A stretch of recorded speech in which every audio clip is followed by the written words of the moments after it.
look at it as the world is being revealed as deeply evil and nothing will ever change, or all lies will be exposed. The world has always been this way and finally the veil is going to be lifted. We can see the American dollar devaluing to nothing. Are people being addicted to drugs? Families are falling apart. Education is failing. Food is unaffordable. What happens to America if we don't change something? It's worse than what everyone sees, because I don't think anyone alive today realizes how fast an empire can fall when it's rotting in the core. We know that we're sending billions and billions of dollars of our tax money overseas that is turning into bombs that are bombing children in foreign. Hey, shout out to Luna over there on the Horizontal Live. Love Ian Carroll. Hey, same here. This was actually he did really good work on this one. I gotta give it to him. He did really good work. Countries every year. No one's receiving an education about the problems, and no one's calling anyone to account for it. Like, really, what the fuck is going on? And the only people being enriched by this system are the most wealthy, powerful, corrupt people on the planet. So my only question for you is, how the fuck did we get here? The press exists to defend regular people, regular freedoms, and to root out and expose corruption. But that is not the world we live in today. Fewer and fewer of them are journalists every year, and more of them are propaganda artists. So it's the 1920s. Think The Great Gatsby meets Peaky Blinders.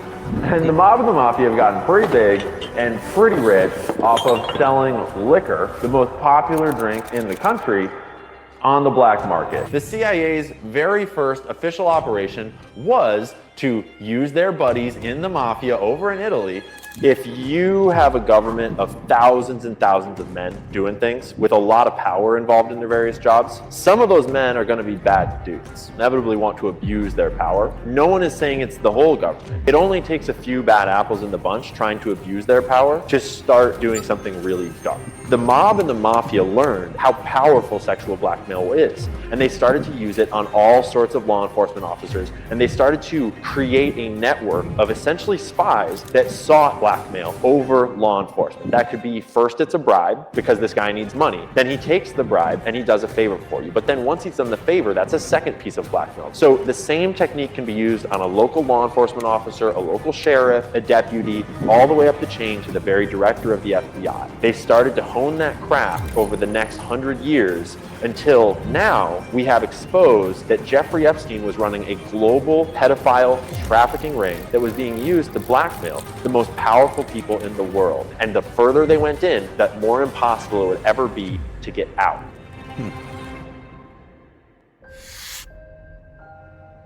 And Ryan Matta. Oh, that's going to be a banger. And Ryan Matta? Let's go. What if I told you that Iran stole nuclear technology?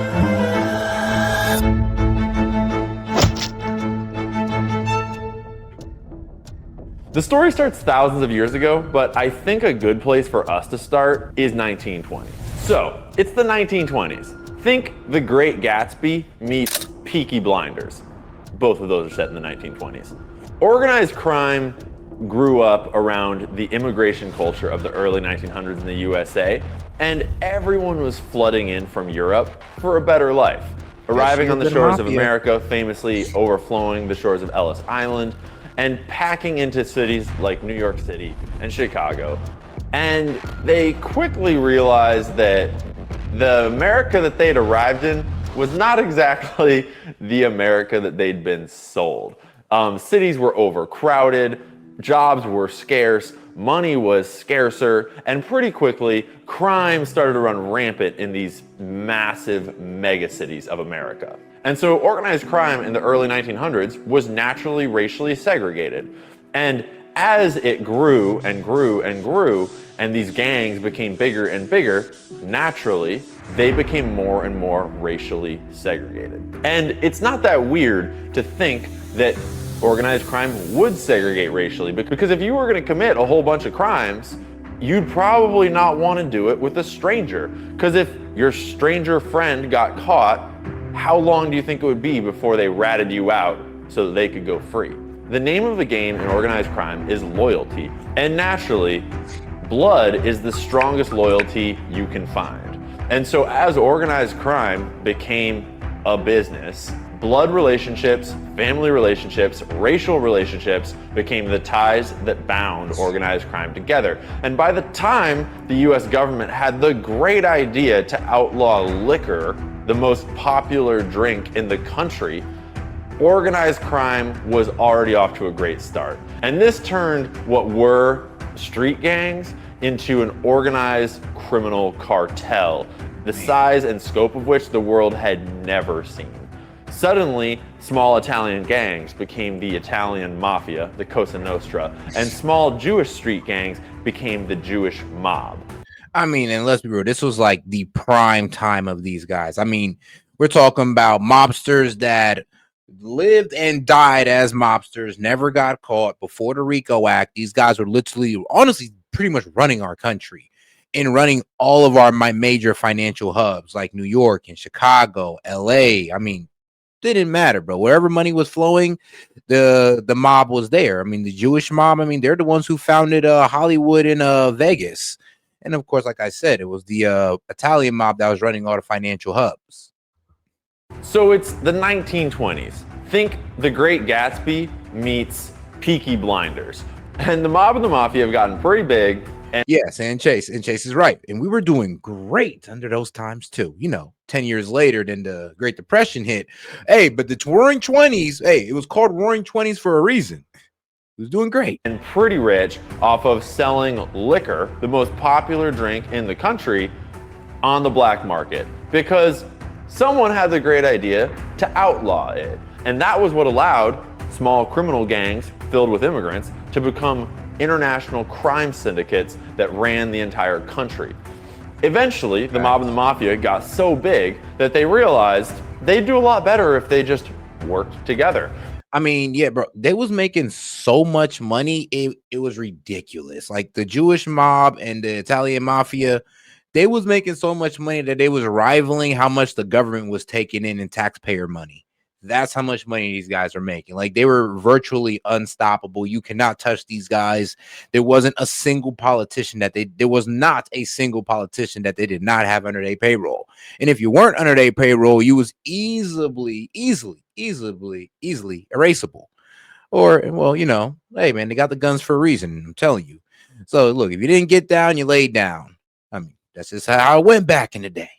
And famously, oh, and shout out to Misfit Supervisor. How's it going, sis? For the flower with 30 jewels. Appreciate the support. Meyer Lansky, along with some of his friends like Lucky Luciano, had a big meeting and formed what was called the National Crime Syndicate, or, I shit you not, Murder Inc. Yep. They called their mafia mob group Murder Inc. And what Murder Inc. was, is it was an alliance of all the biggest mafia families on the East Coast and all of the mob families. And I mean, it just goes to show their cockiness. I mean, they did it out in the open. That's what I'm saying. That's how unstoppable these guys were. It was like literally the law enforcement couldn't even F with them back in the day. We created the RICO Act because of the mafia. That's why we got RICO, so we can go after organizations like the mafia. Because think about it, they were running crazy so rapidly, and we couldn't lock up the big guys because the small guys would take the hit. So we had to come up with the RICO Acts or the RICO charges to go ahead and take everybody from the top down. And by now they had started to spread all across the country, and all of this dirty liquor money started to fund things like Las Vegas, like a music industry to help them launder all of that money, like the movie industry to help them launder all of that money, like a bunch of political bribes and donations and other side projects.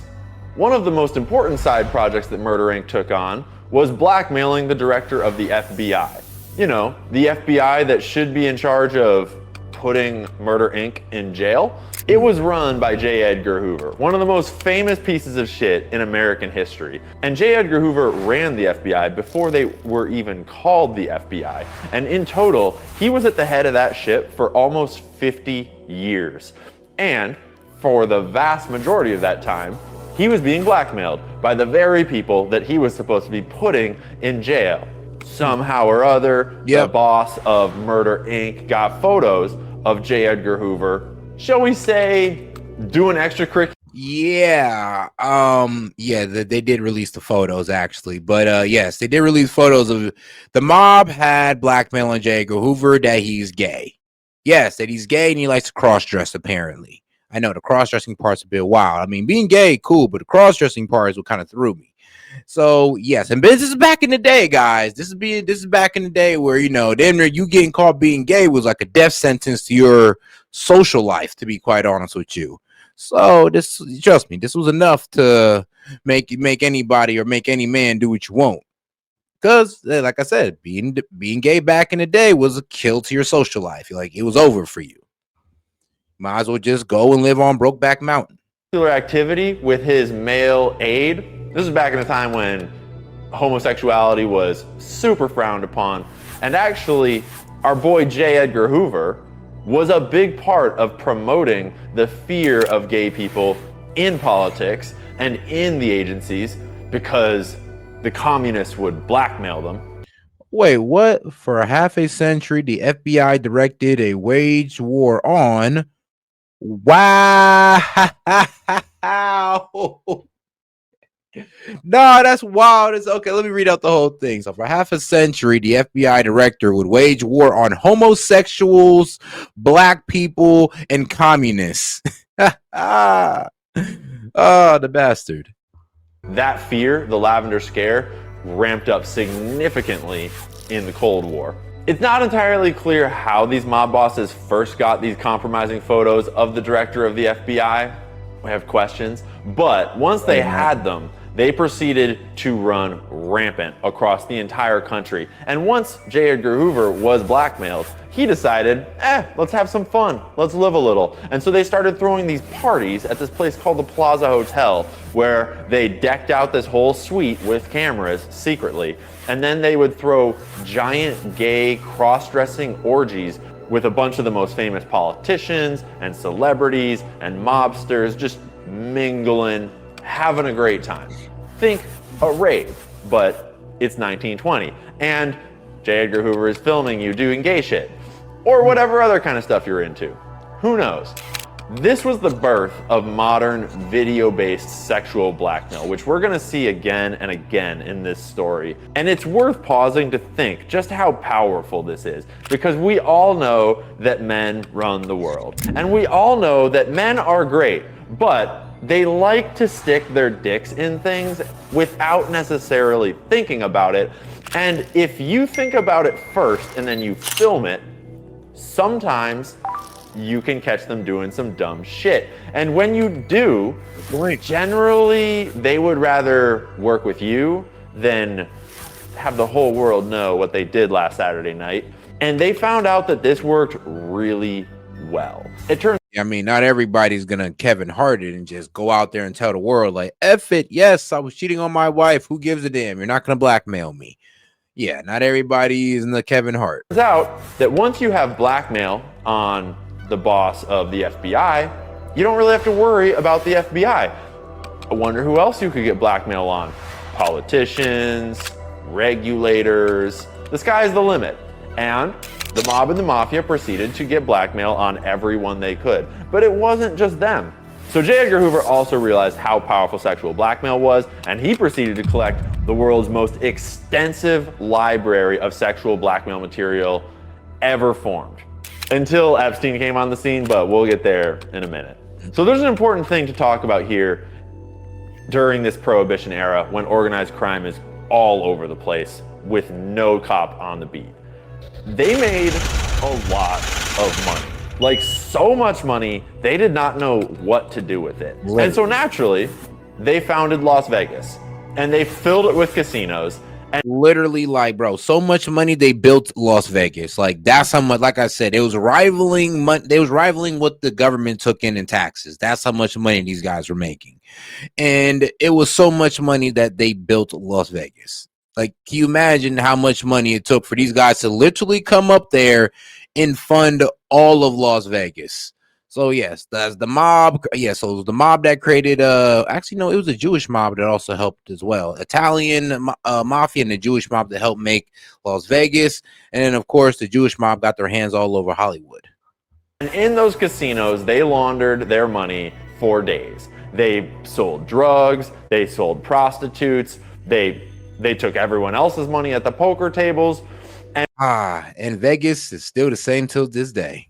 And whole industries sprang up around this mob mafia money that they were getting from illegal liquor sales during Prohibition. And once Prohibition ended, all of those networks of money laundering and trafficking and movement of illegal goods, they all needed something to do. And so they started doing what they had been doing with liquor, but with drugs and weapons and children.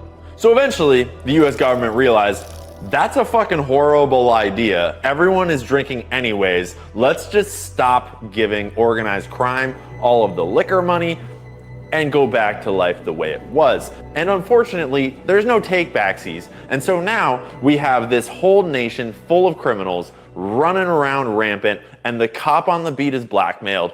And now it's the mid-1930s, and there's this whole thing going on over in Europe that is looking pretty spicy. And by the time World War II breaks out, America's got all kinds of problems of its own, and they want nothing to do with that thing over there. That didn't turn out so hot for them. So by the time World War II breaks out, the mafia and the mob, this collective Murder Inc., are extremely powerful, and they've got their tentacles of influence all over America.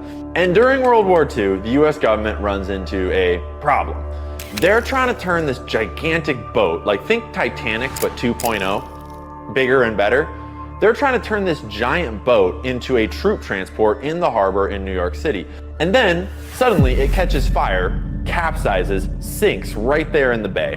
Millions of dollars gone, just sinking in the ocean. And more importantly, they're worried that the Germans have just sabotaged a massive boat right there in New York City, and the eastern seaboard is not secure. The US government, understandably, kind of freaks out, and they realize that they actually have no control over their ports because the mob has control over the ports, because the mob is deeply involved in all of the labor unions at this time, and the mob is the one that's deeply involved in all of the regular people's lives at this time, and all the dock workers are in the mafia or the mob, which is all the same thing at this point.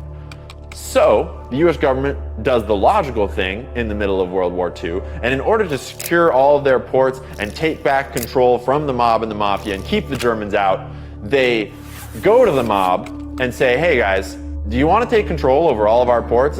Just promise you'll keep them safe. And so the government does the logical thing, and they go to the mob and give them control over the ports, trusting that obviously these good mobster gangsters are just going to take good care of these. Which is wild, because you know what? I mean, we weren't the only country to sit there and put faith in our criminal organization. Like, what was it? Japan did it with the Yakuza, the Chinese Triad. Of course, China does it with the Chinese Triad. And we were doing it with, the mob. So it is what it is. Everybody was working with a criminal organization back in the day. I mean, shoot, Mexico still does it to this day. Docks, and nothing untoward will happen again. No Germans, no nothing. No problem. There's kind of a rabbit hole where like the mob probably blew that boat up in the first place. Who knows why? But what wound up happening is the mob now was given full control over the entire eastern seaboard of the United States so that they could protect us from Germany. And in case you don't run an international smuggling and crime syndicate, let's just say that having all of the ports is pretty useful when you want to smuggle things in and out of America. And so they did.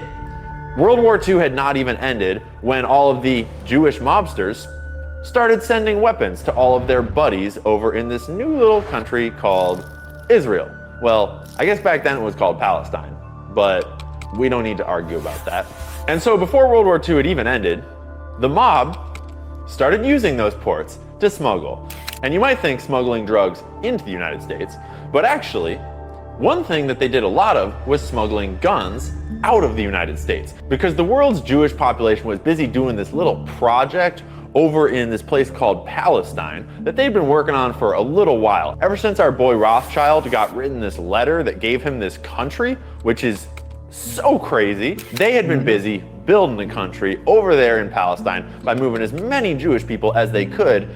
I mean, yeah, the Rothschilds bought Palestine in what 1890, which is absolutely insane. Nobody really kind of worked. Let's be real. It was never really kind of shown how they really paid for it, but we know they paid for it and it was given to them. But yeah, they was able to buy an entire country from underneath the Palestinians. Into what was at the time a British So, when they say, given to them by God, I mean, sure, why not? But it was also paid for by the Rothschilds. colony. And by the time World War II rolled around, they had a whole bunch of their buddies all living there in Palestine. And violence was starting to escalate a little bit. And oh boy, did the US have some extra guns that the mob was liberating. I don't know if you've never received a country by mail, but let me tell you, you gotta be pretty rich to be given a country with a letter. As far as I'm aware, that's only ever happened in human history one time. And if that doesn't tell you a lot about the Rothschild family, I don't know what will. But we will revisit the Rothschild family several times in this story because they have a tendency to fund Israel's side projects. I mean, really, if you follow the Rothschilds far back enough, you'll damn near discover that, I think they're the founders of damn near modern banking.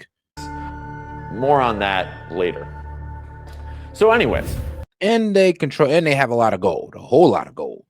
During World War II, the Zionists over in Palestine that are in the process of forming Israel are in negotiations with the mob in order to get weapons from the USA. And as the war winds down, the flow of weapons only increases because suddenly the USA has all these guns and bombs and munitions that they no longer know what to do with. And fortunately, the Jewish mob knows exactly what to do with them. They're sending them to Palestine. And particularly, they're sending them to 3 Zionist paramilitary groups, which formed what the Israeli movement at the time was.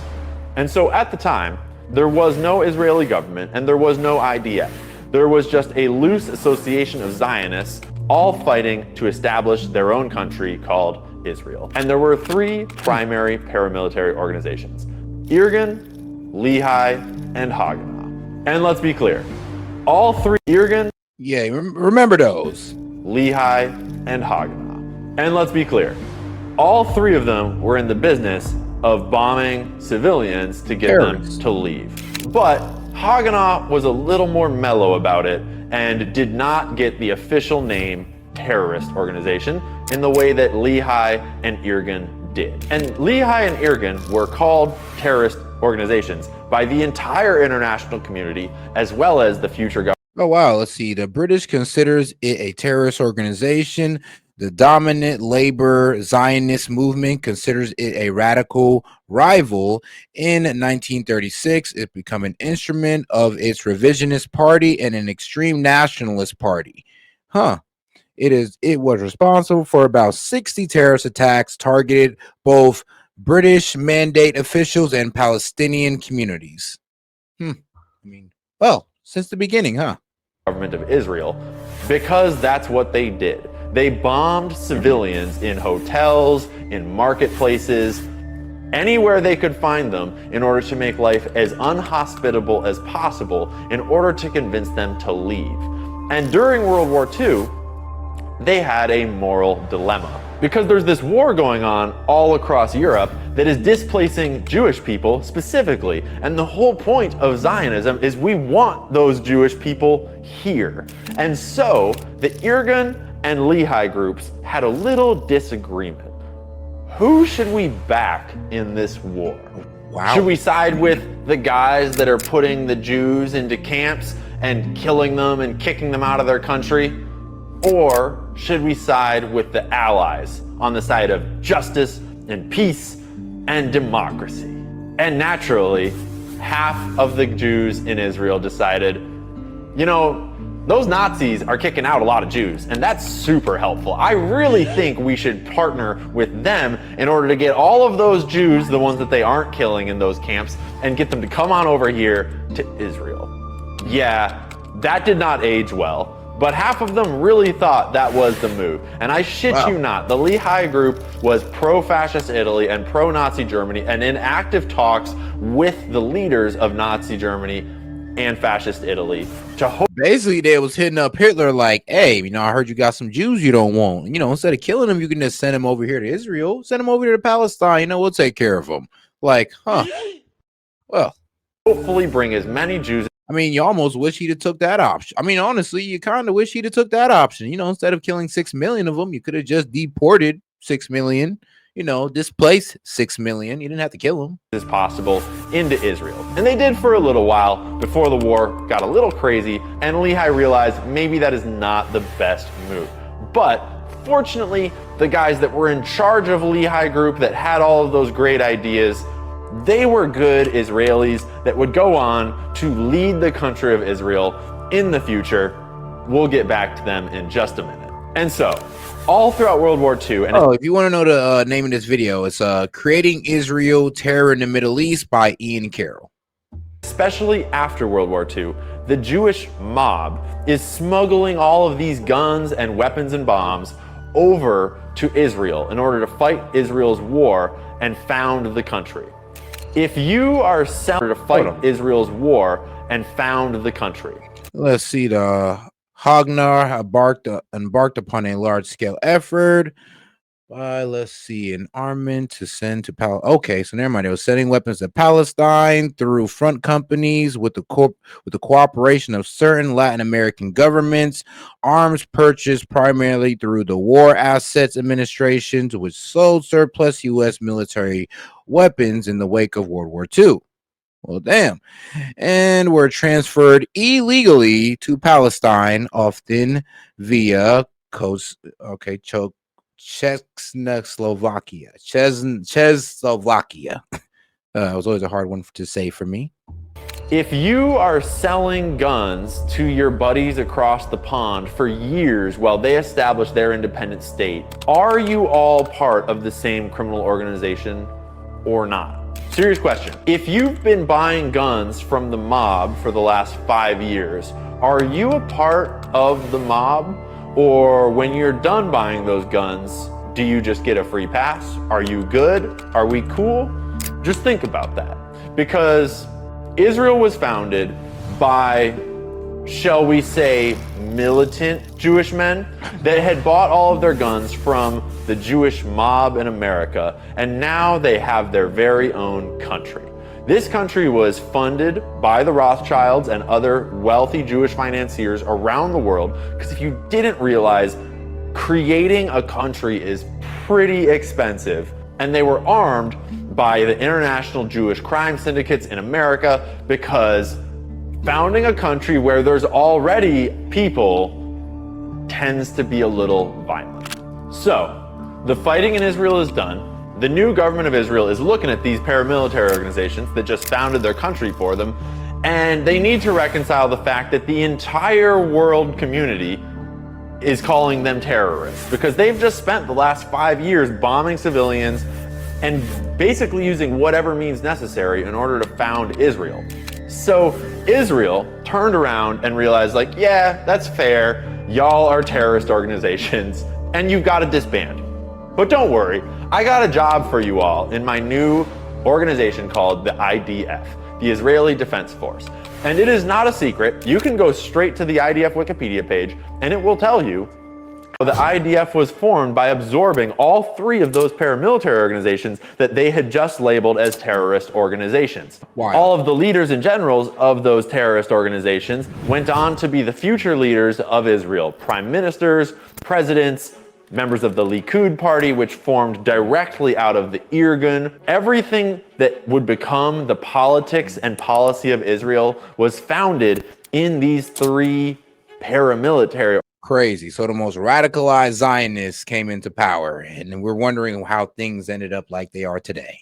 Organizations, and the people that made their names and careers killing Palestinians in those terrorist organizations, the country is only like 70 years old. So keep that in mind as we go through this story. So World War II has just ended. Israel has been formed. They have the IDF, and then they found what's called Mossad, the CIA. for Israel. And at this time, after World War II, a lot of intelligence agencies were springing up around the world because after the detonation of the nuclear bombs over Japan and the USSR, the Cold War was not just a thing that started and ended. It was not a conflict between the US. So keep that in mind. Revolution in how wars are fought in the first place. Because once nuclear weapons were invented, no longer does the actual war take place on the battlefield. Now, war takes place on the information field. And this coincided with a lot of technological advancements that made it so that it's not even very useful to fight wars on battlefields anymore, other than to get rid of all of the pores and make a lot of money for your rich friends. But the real war, the wars that overthrow countries, the wars that determine the global order, they're fought on financial markets, in information spaces, and in the halls of politics. And everyone was starting to realize that guns no longer win wars, intelligence wins wars. And so in the US, the CIA was founded. In Israel, Mossad was founded. And all around the world, different countries were strengthening their intelligence capabilities. And this became the real story of the Cold War, the war between the Western intelligence agencies and the Soviet intelligence agencies. And you could write a whole book about the history of intelligence agencies. We're not gonna. But there's one really important aspect to intelligence agencies like the CIA that we should touch on. The whole point of an intelligence agency is a phrase called plausible deniability. And it's pretty obvious. If you wanted to overthrow the government of Guatemala, you could just send the military, right? The most important part about intelligence agencies is this phrase called plausible deniability. It's the whole reason intelligence agencies exist. Because imagine that you want to overthrow the government of Italy. You don't like them. You want your buddy in charge. And you could just send the military. But there's one problem with the US military, and it's called the Constitution. And you're not really allowed to just send the military to go and do things without a good reason, especially when y'all have just finished a world war and no one is stoked on sending militaries places anymore. So instead, you send the mafia. The thing about sending the mafia to do the job the military might have done, A, it's a lot cheaper than sending the military, and B, when the mafia gets caught passing bags full of money back and forth in an Italian election to sway the results, if they get caught, it wasn't you, it was just the mafia. And I'm not making this up. The CIA's very first official operation was to use their buddies in the mafia over in Italy, passing thousands and thousands and thousands and thousands of dollars in the night in black duffel bags to various political candidates, different organizations, in order to sway the elections of Italy so that they wouldn't elect a communist. Because this was the start of the Cold War and communism had to be stopped at all costs. And so during the Cold War, the CIA and other intel agencies around the world realized that it was really useful to work with organized crime to do the things that you don't want to get caught doing. Because if organized crime got caught doing it, it was just criminals doing crime shit. And this became the modus operandi for all intelligence agencies all around the world. You don't need the CIA if you're only going to do legal things. You can just send the military to do that. You can send your regular government organizations to do that. The whole point of an intelligence agency is to do things that are kind of illegal and to just not talk about them. And we all know this is true. We all know this is the point of the CIA, but no one really processes what that means. And what that means when you read the history of the CIA is the CIA working with the mob and the mafia. And there's already precedent for this because during World War II, the US government had already found out just how convenient it is to let the mob run your docks and your import and export businesses. And remember, during World War II, we had already given the mob complete control over the ports in America. So why not keep working with them since it's going so well so far? Speaking of those ports that the mob controlled, they were using them. And now that they were done smuggling their guns over to Israel to help found the whole thing, they had their sights set on a new idea. Nukes. Because after World War II and the nuclear explosions in Japan, everyone looked at that and was like, damn, Those are cool. I want some. And Israel was no exception. Because if you think about yourself, if you were this young, new Jewish state, and everyone in the world wanted to destroy you, and you're surrounded by these evil Arabs that hate you now that you've moved into the neighborhood, I can think of no better way for you to get comfortable and not worry than to have a couple nukes. And so during the 50s and 60s, Israel stole nuclear material and nuclear technology from America through a company called NUMEC. It became known as the Apollo Affair. And by the time people in the American government realized that there was a whole bunch of nuclear material missing from the records of this company called NUMEC, and they went to investigate and found a whole bunch of Jewish Zionists running this company, and like, well, I don't know. Weird. It's all gone. Suspicious. And the trail led pretty obviously to Israel. And that was no secret at the time, and it is definitely no secret now. And by the time John F. Kennedy came into office, Israel had already done a deal with the French to help fund this whole nuclear facility hiding out in the Negev desert. The Rothschilds had played a major role in financing that whole project. Because in case you don't have a nuclear arsenal, let me tell you, it's not cheap to make one. And you need some pretty rich friends to help you do it. And so, fortunately, Israel knows some pretty rich friends that happen to all be Jewish all around the world and have a vested interest in supporting Israel and making sure that they survive. And that's fine, that's understandable. If my buddies had a country going on over there, I'd be hyped for them too. And I'd probably do what I could within my humble means to help pay for their nuclear facilities as well, because that's pretty fucking cool, let's be real. So Kennedy gets more and more, shall we say, I mean, yeah, the way they stole the bomb was a bit James Bond style. I mean, what can I say? They definitely stole the uranium to go ahead and start making nukes for themselves. Until this day, Israel has about 90 nuclear heads, just in case. Nosy about these nuclear test facilities and is pushing for inspections and is really just getting in Israel's grill. And he's pushing not just for inspections of their nuclear facility, but to shut the nuclear programs down before Israel gets nukes. And I think we all know how that story ended. Just saying. We're not going to go down the JFK rabbit hole, but I would invite you to go down the JFK rabbit hole, because Israel was not a fan of JFK. And to this day, Israel has a secret nuclear program and a secret nuclear arsenal that the entire world knows about. And I mean, ironically, neither was the mafia or the mob. No, but none of them liked the Kennedys, because I'm gonna be real with you, I think it was the Kennedys that brought in the RICO Act. I think it was his brother. Israel has not signed the international nuclear treaties that everyone else has signed. It sounds absolutely insane, because it is. But essentially, the Samson option is Israel's kind of looming threat that if we ever get into a war and we're losing, we'll throw a fucking tantrum and nuke everyone. Because the Samson option is not just a declaration that we will be unafraid to use nukes against our enemies, but if our allies let us start to lose any of our wars, we're gonna nuke them too. Because y'all pieces of shit should have had our backs when we were down, and if you don't, fuck you, we're bombing everybody. I mean, they did that to Nixon as well. I mean, that's how they got Nixon to low-key help them.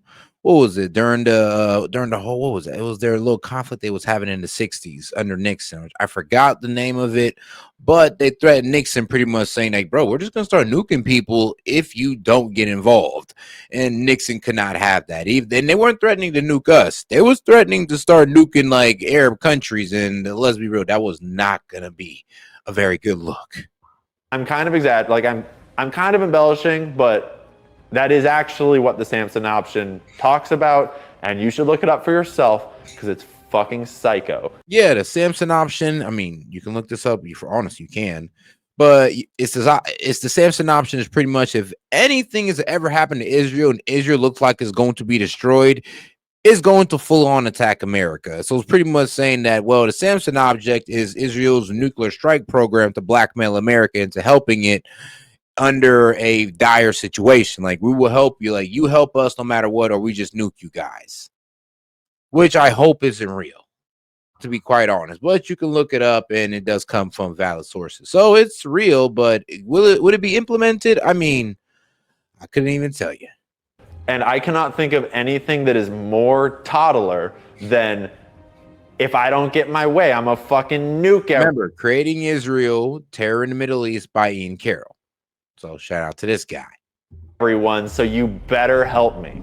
So Israel's been fighting with the local Arab nations ever since they were founded. Day one. In 1982, something really important changed. And that was that reporters finally captured on video what was really going on. And images and videos of civilians in refugee camps being killed by Israeli offensive forces started to completely change the public perception of Israel around the world. And for the first time, Israel realized that bombing civilians in a refugee camp is not a great look. And it's a pretty effective way to get rid of the people whose homes you would like to repurchase. And although it's a reasonably effective way to decrease the number of Arabs and increase the number of Jews in Israel, it's not the best way to win international support for your cause. And so in the 1980s, following the Sabra and Shatila massacres, Israel founded what was known as Hasbara, which is a word in Hebrew that means to explain. As in, let me explain to you why it's all right that we bombed that refugee camp. Not a big deal. Let me explain to you that our nuclear program is none of your business, and you don't really need to ask any more questions about it. Let me explain to you why it's good for you that we use your tax dollars to lobby your politicians to give us more of your tax dollars. You know, like explaining things. Hasbara is what transformed the war for territory into the war for perception. Famously quoting from one of the Hasbara's first documents, terror, not territory. Switch the war from focusing on Israel taking land to focusing on Israel saving us from terrorism. And this is where the war turns from a military conflict to an ideological conflict, where the Cold War really comes into a new form. Israel hired several of the most famous propaganda artists from around the world at the time, and over time they have revised their strategies of Hasbara and published new documents to teach Israeli military officers, politicians, and civilians how to advocate for Israel the best. In fact, there was actually a TV show about it called The Ambassador. You remember back when Donald Trump was just a reality TV star and he had the TV show called The Apprentice, where Americans would compete for who could sell lemonade the best, and then whoever could sell lemonade the best would get the thumbs up from the big man and get a job or something like that. He would help them start their business or something. I forget what the show was. Anyways, think The Apprentice, but instead of selling lemonade, you're convincing people that bombing kids in refugee camps is not so bad. That is what The Ambassador is all about. And this is real. The Ambassador. I mean, yeah, well, you can just say, oh, you know, bombing kids in refugee camp. They're all Hezbollah. You do not understand. They were, each and every one of them was Hezbollah, because I believe they did it in Lebanon. But yeah, I mean, I think that's what they mean by to explain. Just like, you know, they're kind of doing with the Palestinians. They're all Hamas. So it's okay to level Gaza and bomb all of them because they're all Hamas.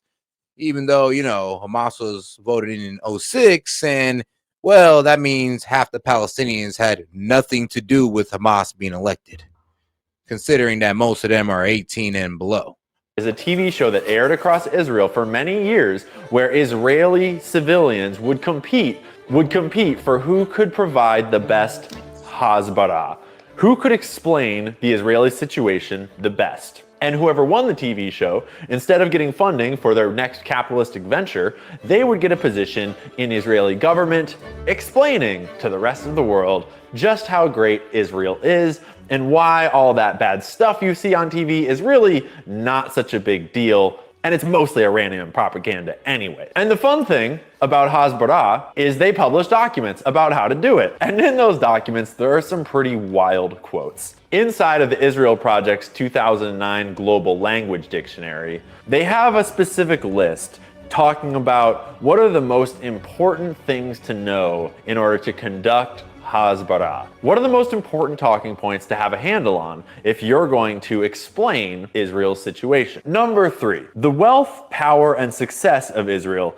actually hurts you in the eyes of the left, while the poverty and failure of the Palestinians work to their benefit. The feeling among the liberal elite is that Israel uses all of its advancements and advantages unfairly or immorally against the Palestinians. Israel is so rich unfairly or yeah, I mean, Al Jazeera, Israel subjugating Palestinians, the detainees to torture and abuse. This was reported back in July 2024.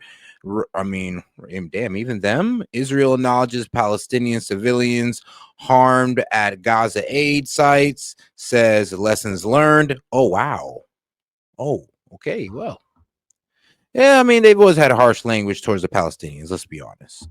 Immorally against the Palestinians. Israel is so rich and so strong that they failed to see why it is necessary for armored tanks to shoot at unarmed kids, or why Israel needs to level homes or attack villages, or most importantly, why a Palestinian state is a threat to Israel's existence. Making the argument that Israel is a small country with tiny landmass with hostile neighbors all around you won't win either the hearts or the minds of liberal Americans. They think Israel can survive. They have a whole section on how to talk to college students about Israel, because those damn college students have some pretty anti-Semitic ideas. And then one of my favorite sections, the toughest questions, as in, what are the hardest parts of Israel's whole deal to explain, and what are the best ways to explain them without getting yourself into a little bit of a pickle on national TV? They have a section for when people ask, why did Israel use disproportionate force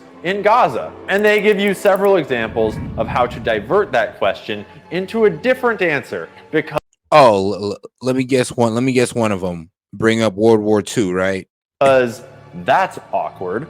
They have a whole section here, remember, published in 2009. Will Israel bomb Iran? You know, let's talk about something else, shall we? Will Israel dismantle its settlements? No comment. Here's some other talking points to distract you with. I mean, yeah, like dismantle their settlements in the West Bank and stop terrorizing those Palestinians who aren't under Hamas control, instead of trying to tell people that Hamas is also in Gaza and in the West Bank. So that's why you're annexing the West Bank as well. It's like, yeah, when you guys can kind of just use Hamas for the excuse of all atrocities, that's a problem. I mean, even when there's no Hamas in the West Bank. But hey, it is what it is. If they ask you, why are you guys electing racist people to the government of Israel, in this case Lieberman as their example, how do you divert attention away from the racist people in the Israeli government? They give you several examples about how you can divert attention to the not racist people in the Israeli government, because it's kind of awkward to talk about the racist ones. And then they have a whole excerpt from the old Hamas charter that is very important to read to everybody, and a bunch.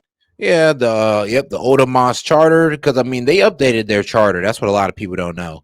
But the old Hamas charter of 1988, Israel will exist and continue to exist until Islam will obliterate it. Yep. The land of Palestine is to be Islamic, considerate to future Muslim generations.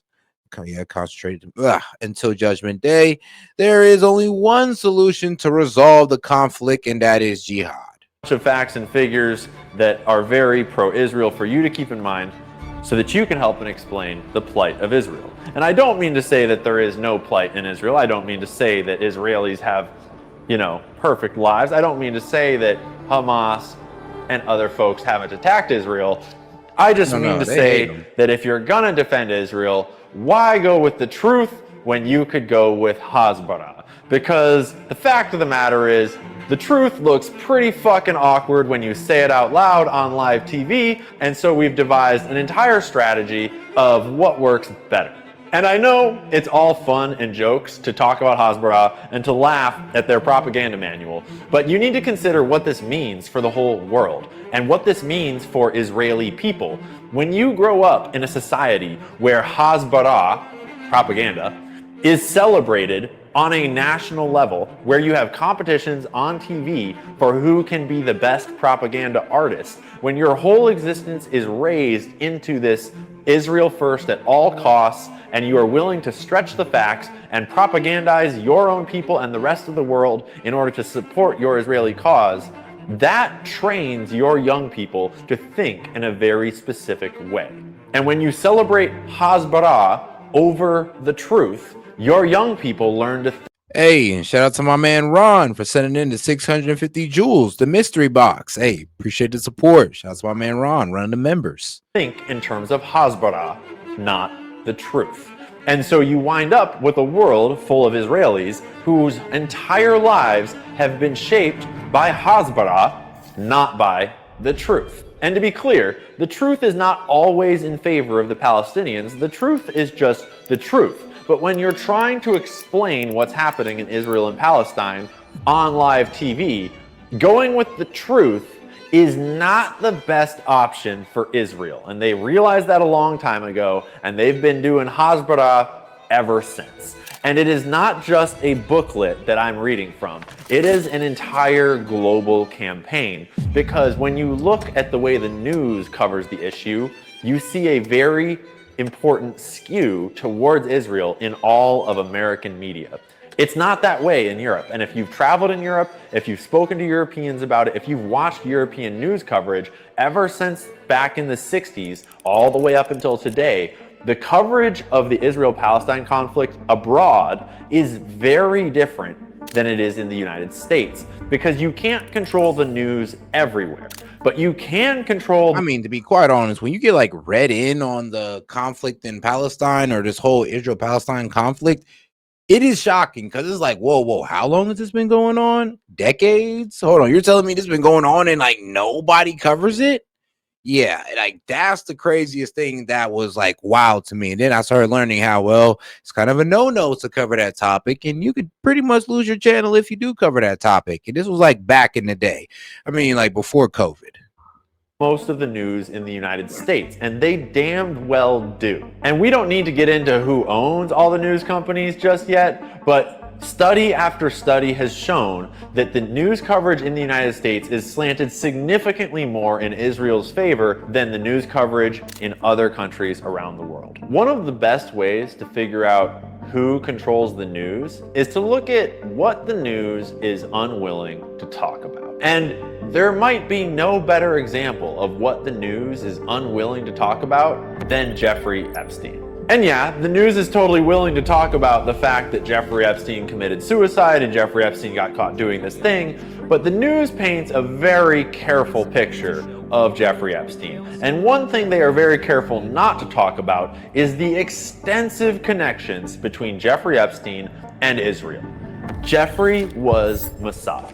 He worked for the government of Israel. He also worked with other governments, namely the CIA and Saudi intelligence, but he was Mossad. He was a Jewish man who was elevated to his position by all Jewish men all throughout his career. He was smuggling arms for Israel back in the 80s and trafficking kids for Israel all through the 90s and getting blackmail on British and American politicians and celebrities around the world on behalf of Israel. He was meeting with Ehud Barak over and over and over again, not just because Ehud Barak has some weird fucking tendencies, but also because Ehud Barak was his boss ever since he started working for Israel back in the 80s, smuggling arms with Adnan Khashoggi and Robert Maxwell. We know that Jeffrey Epstein was Mossad, but you will not hear the news talk about Jeffrey Epstein's association with Mossad, because that starts to bring up some pretty fucking awkward questions. And it's time to talk about those questions, because now that you have a more clear picture of how Israel was founded, how Jewish organized crime was integral to that storyline and had no reason to stop being a part of that storyline, when you look around the world today, what do you see? And does today look like a world ruled by benevolent, kind, happy leaders, or does it look like a world that's ruled by criminals? And you would think that America is the biggest country in the world. It's the richest country in the world. It's the biggest military in the world. The American empire rules the world. All of these crazy conspiracy theorists that say that Israel actually controls America, that is ridiculous, because Israel is just a tiny country in the Middle East just fighting to defend their borders and protect themselves. And you're right, Israel is a tiny country. And no, Israel does not control the world, but organized crime is not bound by borders. And organized crime is not just a country. Organized crime is international, and the US government has been working with organized crime ever since the 40s and before. And the more you look at the history of a group like the CIA, the more you realize that the CIA used to work for the president. But ever since John F. Kennedy was killed, the president has kind of worked for the CIA. I'm no expert on internal Israeli politics, but I can only imagine. Well, the CIA manipulates the president with the information that they get and gets the presidents to make certain orders that's favorable to what the CIA agenda is, because they use information to manipulate the president. So, yes, that's how they control the president, through manipulation of information. The types of politics that are going on behind closed doors in a nation founded so recently on so much violence like Israel. So let's talk about Epstein. Obviously, you could make a whole lifetime supply of crime documentaries about Jeffrey Epstein, and you could write a whole lifetime supply of books about Jeffrey Epstein. And lots of great people have, and you should read them and you should watch them. But let's just follow a specific trail through Jeffrey Epstein's network into the upper echelons of the US government and think really carefully about what this means about the world that you live in today. One of Jeffrey Epstein's favorite buddies was Bill Clinton. Bill Clinton flew on Epstein's plane more than almost anyone else. He visited Epstein's island more than almost anyone else. And he even invited Epstein directly into the White House on many occasions. We know quite clearly that Bill Clinton was into some pretty dark shit. Obviously, we don't know what, because obviously, how could they possibly find out? Because obviously, they didn't find anything in that raid that they did, and they don't even have the client list anyways. And how would you ever solve such a complicated crime with no evidence and a dude that just mysteriously committed suicide with no cameras? And I mean, their hands are really tied. But imagine we had evidence, and imagine what it would be. Imagine, why was Bill spending so much time with Jeffrey Epstein all through the 90s and into the 2000s until they got caught? Bill Clinton was the president of the United States of America, and he was flying around the world with a spy for a foreign country known to be blackmailing powerful people with kid stuff so that he could leverage them. And Bill Clinton was leveraged on behalf of Israel multiple times. And then, right when Israel was going through one of its most important diplomatic transitions, and Bill Clinton was orchestrating the Oslo Accords, touchy time about the borders in Israel, about the political structures with Israel and Palestine, there's this scandal that breaks where this Jewish woman just happens to be sucking Bill off. Weird. That gets leaked to the press. I wonder who leaked that information. It's a good thing it wasn't a kid. Eh, Bill? If that had been news about a kid, would have been a different story. Maybe you should think about that next time that we ask you to do something. Because I bet there's videos of other things that Bill has done floating around out there. Know what I mean, Hillary? So it's important to think about what we know about Bill. Doesn't matter if they'll admit it. Doesn't matter if the news will talk about it. We all know what that means about Bill. Hillary also knows what that means about Bill. I can't help but notice that she didn't go anywhere, at least when the other Bill, Bill Gates, got caught being Epstein's other best friend. At least Melinda had the spine to fucking leave his ass. She didn't want anything to do with that. She thought it was disgusting, because we all know what it means, and she got the fuck out of there. Who knows, maybe it was for taxes, I don't know. I'm giving her the benefit of the doubt. Hillary did no such thing. Hillary stood by her boy Bill, because let's be honest, Hillary's been up to some pretty weird shit too. And the more you start to look into Hillary, the more you start to find weird things about Haiti and other weird countries. I'm not going to say anymore. I love life, and I'm very happy. Thank you, Hillary. But not only did Hillary not leave her boy Bill, she ran for president. And then, All of their buddies, deeply entrenched in politics, supported her run for president and championed her as the next president of the United States of America. And if you don't think that all of them know what was going on Epstein's Island and what Bill was up to, I got a vaccine to sell you, because it's a big club and you're not in it. And they are running cover for each other, and they all know. And the reason why we have not prosecuted the Epstein client list is because they are the Epstein client list.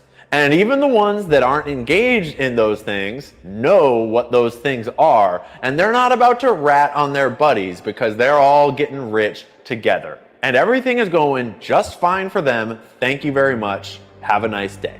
So anyways, we could talk about the Clintons forever, but let's rewind and finish our story, because Bill Clinton capped off a very eventful time in the history of Israel and the history of the world. And that time was before 9/11. And ever since 9/11, you have lived in a very different world. Before 9/11, we lived in the Cold War. But we no longer had the USSR to fight against. But we no longer had a Soviet Union to make you scared of. We no longer had this boogeyman all around the world to fight proxy wars over. We no longer had an excuse for nuclear and military proliferation. And it was about time for a new one. Cue the war on terror. There might be no day in history with more conspiracy theories than September 11, 2001. And if you have not done your own research into those conspiracy theories, I highly recommend it. JFK and 9/11 are two of the most interesting events to do your own research about, because they are two of the events in human history with the most overt lies and cover-ups ever conceived. And the number of lies to unpack around 9/11 is staggering. But the most relevant has to do with the Israeli art students and the dancing Israelis.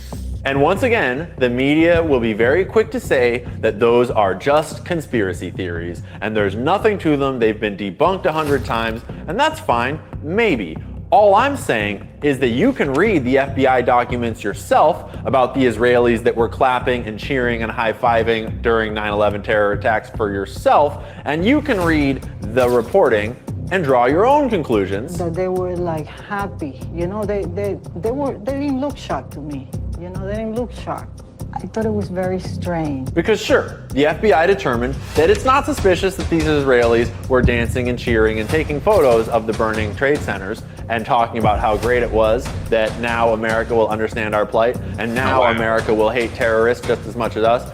Israel's had a problem for a long time with all of the Arab nations all around them. In particular, the strongest Arab nations, Iraq, Iran, Syria. And we know that Israel has had a problem with these specific nations for a long time because they've been writing about their problem with these nations for years. And Israel focus groups, like the Project for a New American Century, have been writing about how it would be really great to go to war with countries like Iraq and Syria and Iran for a long time.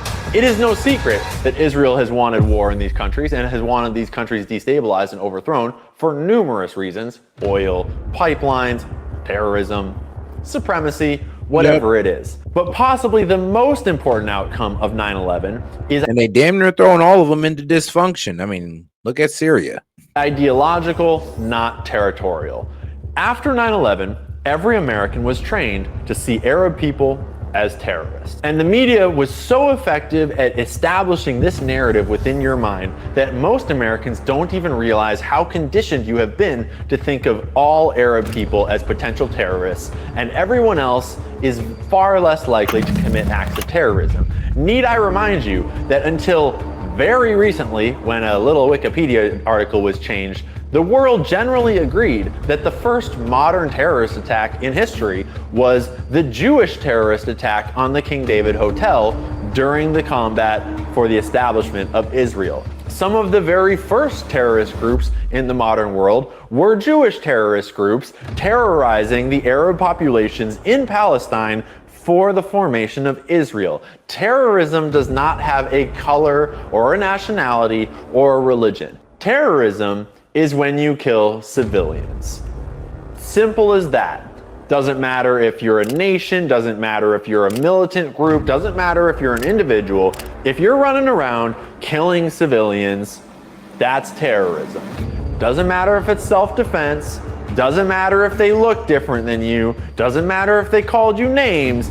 Even during wartime, there is a limit to how many civilian casualties are acceptable and how many constitute war crimes and terrorism. And certainly, there are a lot of Arab people around the world that do terrorist stuff. Yep. But there's also a lot of people of every other color that do terrorist stuff. But by painting Arabs as the face of terrorism, Israel won a critical propaganda victory because the American mind is now trained to see Israel's enemies as their enemies. And we have been fighting their wars for them ever since. And we have successfully overthrown all of the enemies of Israel in the region, except for one. Yeah, and I'm be real with you, it was a bit strange when we was getting close to a war with Iran, and you know, everybody was we don't want no new wars, we want peace and all this good stuff, until it came to bombing Muslims. For some strange reason, everybody was just on board. It was all good as long as it was Muslims. And it kind of reminded me of how we got into it after 9/11. But hey, I always do say, try to steer away from that hatred of Muslims, because honestly, that's what honestly fuels this warlike mentality. Or I was be real with you, this war hawk mentality. Syria has been plunged into civil war for years now. Iraq, don't need to tell you what happened there. Egypt got taken care of way back in the day during the Suez Crisis. And the only one left is Iran. And who's talking about Iran an awful lot these days? The objective of Israel's military operation is to remove this threat. So you do the math on what comes next in that storyline. And that pretty much catches us up to today. What is the world like today, and why is it like that? So now we've looked at how the Jewish mob was instrumental in the founding of Israel. We've looked at how the Jewish mob was partnered from a very early day with the American government and the Israeli government in pursuit of, shall we say, somewhat unpopular ends. And we've looked at how the Jewish mob worked with both the US government and the Israeli government to accomplish somewhat clandestine objectives. And over the last 40 or 50 years, we've been told that organized crime just kind of faded away. It's not what it used to be. All the old mobsters, they died out, they were arrested, it's over, case closed. But when I look at that whole story, what I see is the Jewish mob helping to found a country that went on to do mob shit all the way until today. And when you look at the state of the world today, ask yourself, does it feel like you're being ruled by nice, benevolent rulers? Or does it feel like you're being ruled by criminals? And if we are being ruled by criminals, what kind of evidence would we see to justify that? What kind of evidence would we see to support that theory? If you were running a global organized crime syndicate, what would your objectives be, and what things would you need to control in order to maintain your power? You'd probably want a certain amount of control over the banks and the monetary system. You'd want to have global military supremacy and control over global warfare, right? And you would definitely want control over global culture, media, and celebrity, because you wouldn't want anyone to look too closely at what you were up to and start having too many ideas about, I don't know, maybe not being ruled by criminals. And so when we look around, what do we see? Well, we see an anti-Semitic conspiracy theory that Jews control all the banks, which is obviously not true. They don't control all the banks, they control a lot of them. And an awful lot of the directors of the Federal Reserve have been Jewish, like way more than 2% of them. And Paul Warburg, who was instrumental in the founding of the Fed, did represent the Rothschild and Jewish bank interests in Europe. I'll let you make your own decision about the banking system, because once you move on to the global military system, oh, case closed. America rules the global military world. America is the dominant military force, not Israel. And so obviously there is no organized Jewish mob that's ruling the world, because America is in charge of the global military. Well, not so fast. Who's in charge of America, right? There's three branches of government: the judicial, legislative, and executive. And judicial is the courts, the judges. It's very complicated. They're appointed by the other two branches, right? But who controls the legislative branch? The Congress. I think we all know by now who controls Congress. It's whoever pays Congress. And unless you've been living under a rock throughout 2024, I think you know by now that Israel buys all of Congress. They famously brag openly on the internet about how they win 98% of their campaigns in America. When you look at the US Senate, there are 100 US senators, 2 per state. And 93 out of 100 current senators today in 2024 have taken Israeli AIPAC money in their campaigns to get themselves elected. Israel owns Congress. They brag about it. We all know about it. And if you're going to defend it, that's cool. That is your right. But it's important that you defend the facts about it, not some fantasy about it, as though Israel and Israeli money was not paying for everyone in Congress to be pro-Israel. That is why when Bibi Netanyahu comes to America and gives a mediocre speech about the next war that they're gonna sell us, he gets over 50 standing ovations in a single hour and a half. That's not because he's such a great orator, it's not because he's such a great guy, it's because he's got a lot of money and all of them want it and they are willing to do anything to get it. That's how they got their job in the first place. And lastly, who controls culture and media and celebrity? Well, ask our boy Jeffrey. A lot of people know about Jeffrey's blackmail operations in big tech and in government with Prince Andrew, but not a lot of people know just how deep his connections ran through Hollywood. And that's because the moment that the Jeffrey Epstein story started to break, they started to burn some bridges and push some people out of the limelight as quickly as possible. And there might be no better example of this than Peggy Segal. That's right, Peggy. We didn't forget about you. Peggy is famous for being one of the most connected women in Hollywood over the last 60 years. Peggy's the kind of woman that brags about her list of 30,000 high-profile friends in every industry that she uses to get your movie to the Oscars, your movie into the Academy Awards, because the way that Hollywood works is a game of influence, and you need people to connect powerful people to support your movie, to go to your premiere. It's all a game of influence peddling, and Peggy Segal is one of the greatest masters of this art form that Hollywood has ever known. And up until the Jeffrey Epstein story broke, she was one of the most popular people in all of Hollywood because there was no place more powerful than a Peggy Segal party. And Jeffrey knew this. He was great friends with Peggy. Such great friends, in fact, that when he got out of jail back in 2009, Peggy organized a little get-together for him. He specifically requested that Peggy organize his get-together, his get out of jail free party. Famously, Prince Andrew attended, later got himself into a bit of a pickle on live TV trying to explain what that was all about. This is also where George Stephanopoulos and several other media personalities were at that party. Peggy Segal is indicative of Jeffrey Epstein's deep connections into Hollywood. His deep access not just to politicians, not just to wealthy financiers, but to all manner of celebrities and stars. But there is one group of celebrities that Epstein couldn't really vibe with, and that is rappers. And that's black people. I'm just speculating, but I can't imagine that Epstein would have blended in very well at a P. Diddy party. But fortunately, he didn't have to, because P. Diddy had his mansions all wired up with cameras and was handling that whole scene all on his own. And it's just an awfully weird coincidence that all of politics and celebrity and Hollywood is all sexually blackmailed with these secret video files that Jeffrey Epstein's been collecting. And then you turn around and look at the music industry and everyone that he might not be able to blackmail, and there's someone else doing sexual video blackmail on all of them for the last 20 years. And I know what you're saying. P. Diddy isn't Israeli. P. Diddy's not Jewish. P. Diddy has nothing to do with it.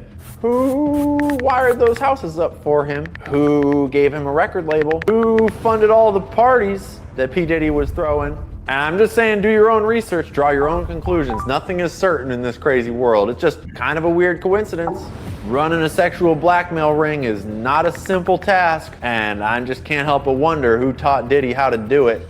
And so now we come to 2024, a world where up is down and left is right and 2 + 2 = 5. Shut up, you anti-Semitic racist. We all know that the world is completely fucked right now, but what most of us don't realize is that the world is not inherently fucked. The world is being ruled by criminals. The world feels like it's ruled by criminals because it is. And those criminals have a very clear history dating straight back to the streets of New York, to Prohibition and beyond. And it's all there for you to know if you just look and do the research and draw the connections for yourself. Sure, the story is complicated and this explanation has been simplified. But when you actually look at the world you live in today and you think about who has power and what do they do with that power, why do these people make these decisions? Why is this the way it is? Why has no one prosecuted a single Epstein client? They're Occam's razor. Usually, the simplest explanation is the best. And when the whole world looks like it's being run by a criminal cabal, maybe the world is being run by a criminal cabal. And just because the news won't talk about Epstein doesn't mean that Epstein wasn't important. And just because Epstein accidentally died in prison doesn't mean that his job is still vacant. Those networks are very active in the world today. And until we see mass arrests of all of the clients of those networks, and we see children rescued from those networks, and we see a major restructuring of the systems that supported those networks and allowed for them to operate in the highest offices of government, of celebrity, of media, they're not going anywhere. They are still very much active today. And yes, what that means is that right now, while you are watching this, wherever you are on whatever day it is today, right now, somewhere in this world, some billionaire, some millionaire is abusing a kid right this moment using these networks because they never closed. They just changed hands. Epstein expired.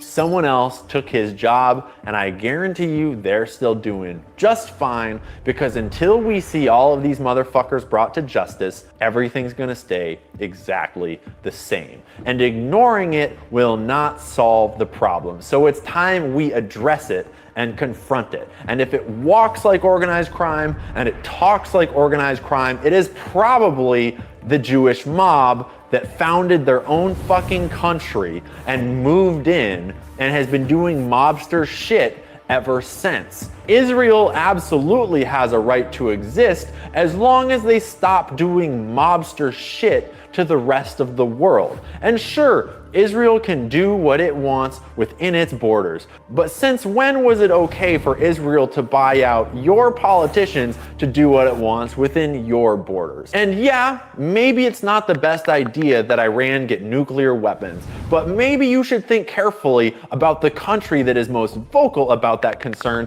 because they stole their nuclear weapons from us, and they currently use them to nuclear blackmail the world if they don't get their way. And you don't know most of this because of a global Hasbara campaign. The literal inventors of propaganda have told you how to think, how to see, and it's been repeated so many times that the lie has become the truth. And it is time. I mean, that is true though. Like, every time I did debate the pro-Israel guys, I would bring up, Israel's illegal nuclear program. They would know nothing about it. And I'd be like, yeah, Israel got nukes. And, we're all complaining about Iran having uranium and, them being under scrutiny under the nuclear deal that we have with them. But, we got Israel over here with no nuclear deal, with having nukes that aren't, monitored or tested or, investigated in any way, shape, or form. But here we are harping on Iran. I mean, crazy. That we all had an honest conversation. I mean, can't we deal with both of them at the same time? About what is actually going on in Israel, because the number one cause of anti-Semitism in the world today is not anti-Semitism. It is Israel doing dumb shit that is not good for the global image of Jewish people. No one is more harmed by Israel's actions than Jewish people around the world that are just trying to shout out Jake Peters, man. Long time no see. Live their lives with their neighbors in peace. And it does not help when the Jewish state is doing mob shit and killing civilians by the thousands, ruling America through proxy and bribery and blackmail, and generally pissing everyone off in the international community. Yep. That is not a good look. And it is Yeah, I mean, like when they bombed Qatar, and I don't know why anybody was trying to run game for it. I mean, let's be real. They are our ally in the Middle East, and they're the ones that's helping us run diplomacy with all of our adversarial, well, Middle Eastern nations. And they help other Middle Eastern nations try to, work towards diplomacy. So the fact that we bombed these guys for, pretty much being diplomatic is crazy. And people had the excuse of, oh, well, they're harboring Hamas leadership. Yeah, that's what we pretty much asked them to do. That's what we honestly love them for doing. That's what we celebrate them for doing. Holding those leadership of those radical groups or adversarial nations and being able to hold talks with them, those guys on neutral ground, which is Qatar. So bombing Qatar for that was completely out of line. It's time for everyone to address it with nuance and care.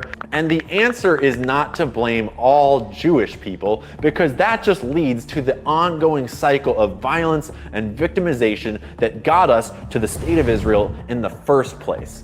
The answer is to call out mob shit where we see it and demand resolutions and a better world. To speak openly and freely, regardless of what names the ADL calls you, because the ADL is a part of that mob shit. And if you're gonna be scared of getting called a name, you're never gonna do shit to an international. I know the ADL is gangsta. I ain't gonna lie. What they did to what's the basketball player Kyrie Irving, when he shared that movie that he was watching, didn't really say anything about it, just shared a movie, and all of a sudden they're trying to call him anti-Semitic.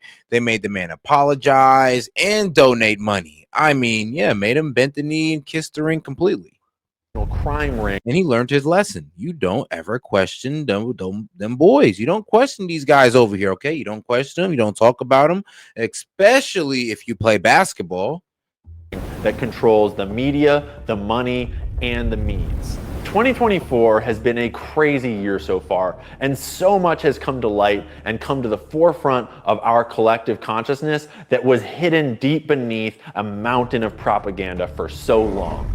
But the job is not done. And until civilians are done being bombed, until children in Gaza and Palestine can live in peace, until the US government cleans house, until the Jeffrey Epstein client list is prosecuted and brought to justice, until then, the job is not done. And the world is still ruled by the same pedophile pieces of shit that have been ruling it your entire life. And ignoring that fact is not gonna help anyone.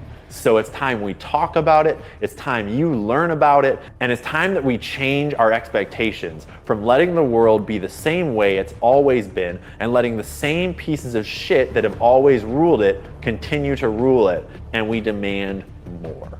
Because in the famous words of the great George W. Bush, fool me once, shame on you, but a fooled man can't get fooled again. We would know virtually nothing about what's going on at our southern border were it not for independent journalists and grassroots filmmakers. Brian Mata, he's the investigative journalist behind ThisIsTreason.com. Ryan Matta and his team, his editing team, created what I believe is a unicorn, never to be seen, has never been seen and will never be seen again. But he released it and it's called What is Treason? Trafficked. It is the most powerful piece of filmmaking I have ever seen. By the way, was yeah, I played it last night. So I'm gonna go ahead and play, what was it? I think it was actually part 2 of that documentary I was watching last night. I'll go ahead and I'll play that tomorrow night. Why not? Really well done. If everybody were to watch a documentary, What is Treason? #trafficked. If everybody watched that, all 300+ million Americans, Trump would win like this. I don't know why it's not the #1 issue. Every time I come back from an operation, I'm just incensed when I read the news, what made the headlines. The headlines every day should be, millions of kids are enslaved and the United States is driving the market with their policies. Yeah. My work revolves around rescuing trafficked children. The only way to combat this evil is sunlight. We must expose the system that allows these monsters to stay hidden in the shadows.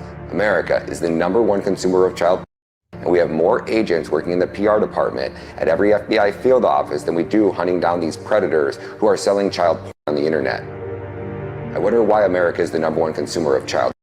It is as sinister as it gets. People buying or selling children for an awful situation now. To really drive this fact home, last year Alex Rosen, one man, was able to expose 248 pedophiles. The entire FBI only arrested 1,408, meaning one man with the right resources could take down more pedophiles than the entire FBI. This is why I need your support. I've dedicated the last 3 years of my life to exposing this evil. Over the past 8 months, I've released 6 full-length, Netflix-quality documentaries showing how the United States government is running the world's largest government-sponsored, taxpayer-funded child trafficking syndicate. I cashed out $100,000 of my 401k to undertake this mission, turning me into the most censored filmmaker in America. I am permanently banned on LinkedIn, demonetized on 3 YouTube channels, had 3 Instagram accounts deleted, lost 2 Twitter accounts, and I'm on my 12th TikTok account. The censorship industrial complex has cut off every source of funding that I could use to generate income. I placed my first film behind a paywall. We made over $125,000 in sales, but the film didn't reach the masses. I need to give these films away for free to wake up the masses and save these children. It was God.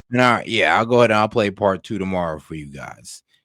God who sent me on this mission. Now I'm asking you for help to continue God's mission. Please visit givesendgo.com/Ryan Meta Films and support this cause. For $100,000, we can continue to operate for an entire year producing 4 more documentaries. For $1 million, my voice would become so loud that I could force this administration to undertake radical reform and bring home over 50% of the kidnapped children in America. We know that there was upwards to over 300,000 children that were lost. During the Biden administration, HHS became a collaborator in child trafficking and for sex and for slavery. Ooh. Man, that's always tough to hear. But all right, guys, we're going to go ahead and end it on that note. Appreciate the support, guys. Man, it's been Set with Set Media, guys. Make sure you guys double tap that screen and make sure to subscribe to the channel if you haven't already. And if you got any donations you guys want to send within the next 2 minutes while I close out, I'll go ahead and I'll read those out. But man, hey guys, it's been a good one. I mean, it's definitely been quite the day. So I guess I'm gonna give myself a slight little monologue time. So the Democrats gave in. They didn't really get what they wanted. They bitched about Obamacare healthcare subsidies for about 40 days and 40 nights and didn't get a goddamn thing. But I mean, they did achieve by putting the American people through heartache, and maybe the American people is going to wake up to that and realize how duplicitous these bastards are. I mean, come on. I mean, it is the height of evilness just to sit there, keep people away from their benefits, and then point the finger somewhere else. And then they're only going to believe you because of how much trust that they put in you. And for you to betray their trust like that is sinister. But that's just how politics works, though. People put trust in these politicians, and hey, the politicians betray that trust by telling them bullshit. It happens. It happens. But hopefully it gets passed through. We can go ahead and get that passed through to Congress. We ain't get no more holdups, and everything's all in good standing with the American people. And maybe the Republicans are serious about actually negotiating health care in good faith. I hope they are. I believe they are, because it's actually part of the agreement to get it open. So I would hope that they would, abide by it. So we're not here in freaking January. Oh, and shout out to my man Jake Peters, bro. Long time no see. I'm happy to see you. He says it's good versus evil. Point and simple. Yep. Point and simple, or plain and simple. Period. Point blank, my man. Hey, I love that you're back. But yeah, it is definitely like that. So I'm actually happy to see that we're actually moving in the right direction when it comes to, opening up the government, and we'll leave the Dems to celebrate their win. Look, guys, they needed a win. They were literally like in lamination, in mourning over the loss that Kamala Harris suffered. Man. I'll be real with you, kind of one of the biggest losses you can take in a presidential election. I mean, lost all the swing states, lost the popular vote, of course, lost the electoral vote, and now we're here. They get a day, they win. Come on, guys, let's just let them have it. Now, I know it's a bit annoying when they get delusional and they think that, this is going to take us to the midterms. Okay, keep believing that. I mean, sure. Hopefully you guys tackled that affordability in those states, so you will be right back, or they'll be right back with the conservatives. I'm telling you that. But all right, guys, I'm going to go ahead and close it down on this one, man. I appreciate y'all for tuning in. I'm going to go ahead and leave y'all with some funny clips. Appreciate the support, guys. Peace. It must suck to be that dumb. Goat's milk latte drinking, avocado toast eating. Life is hard, but it's harder when you're stupid. I don't know why we have to give money to countries that hate us. They should be able to hate us for free. They can kiss my ass. Somebody at the White House has been smoking the devil's lettuce, okay? The spending porn on pet projects, it's just chock full of spending porn. There's an enormous amount of spending porn. You hate cops just because of the cops? The next time you get in trouble, call a crackhead. Next time you get in trouble, call a crackhead. Call a criminal. Call a meth head. As I've said about her before, I think she's